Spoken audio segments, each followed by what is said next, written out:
शेतकरी मित्रांनो, महाडीबीटी अंतर्गत वारंवार शेतकऱ्यांसाठी नवीन नवीन योजना सुरू करण्यात येतात। काही दिवसांपासून आपण देखील महाडीबीटीवर येणाऱ्या नवीन नवीन योजनांविषयी व्हिडिओच्या माध्यमातून माहिती घेत आहोत। त्याचबरोबर मित्रांनो, काही जिल्ह्यामध्ये जे महाडीबीटीच्या योजनांचे जे अनुदान आहे ते वाटप सुद्धा सुरू झालेले आहे। आणि आपण ज्या जिल्ह्याविषयी आज माहिती घेणार आहोत त्या जिल्ह्यातून जर तुम्ही असाल तर तुम्हाला जर असा मेसेज आलेला असेल किंवा तुम्हाला जर या योजनेचा लाभ मिळालेला असेल तर तुम्ही मला कमेंट करून सांगा। आणि दुसऱ्या जरी जिल्ह्यातून असाल तुम्ही तरी सुद्धा तुम्हाला मेसेज आला किंवा नाही हे सुद्धा मला कमेंट करून सांगायचं आहे।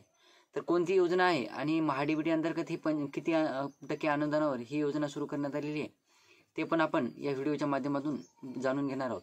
तत्पूर्वी चॅनलवर नवीन असाल तर चॅनलला सबस्क्राईब करा आणि समोरील जे बेल आयकॉन बटन आहे ते दाबायला विसरू नका।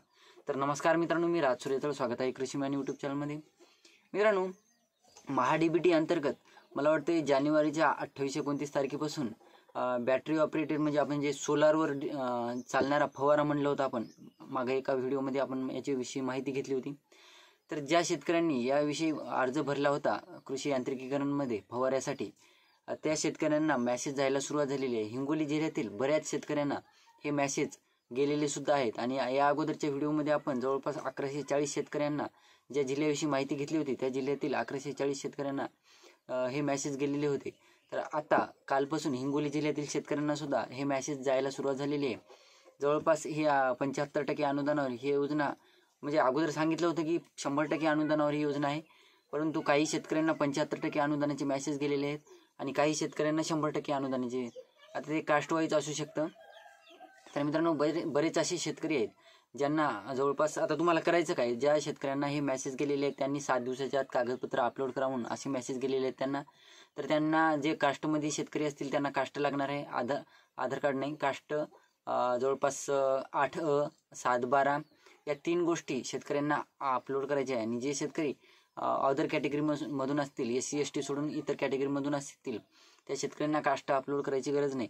त्यानंतर मित्रांनो, अजून एक तिथे अपलोड करायचा ऑप्शन आलेला आहे, तो म्हणजे तिथे तुम्हाला या डॉक्युमेंट बरोबरच तुम्हाला जे कोटेशन म्हणतो आपण त्याला, म्हणजे बिल, त्या फवाऱ्याचं जे बिल आहे दुकानदाराकडून तुम्ही स्टॅम्प वगैरे GST वगैरेचं जे बिल आहे ते सुद्धा अपलोड करायचं आहे तुम्हाला जर मेसेज वगैरे गेलेला असेल, तुम्ही जरी हिंगोली जिल्ह्यातून असाल आणि तुम्हाला मेसेज गेलेला असेल किंवा नसेल ते सुद्धा कमेंट करून सांगा। आणि इतर जिल्ह्यातून जरी तुम्ही असाल ते सुद्धा मला कमेंट करून सांगा। त्यानंतर मित्रांनो, उस्मानाबाद जिल्ह्यातील काही शेतकऱ्यांच्या कमेंट होत्या की आमच्या जिल्ह्याविषयी माहिती द्या। तर उस्मानाबाद जिल्ह्याचा सुद्धा मेसेज जायला सुरुवात होणार आहे। येत्या जवळपास 2 ते 4 दिवसानंतर उस्मानाबाद जिल्ह्यातील शेतकऱ्यांना सुद्धा हा मेसेज जाणार आहे।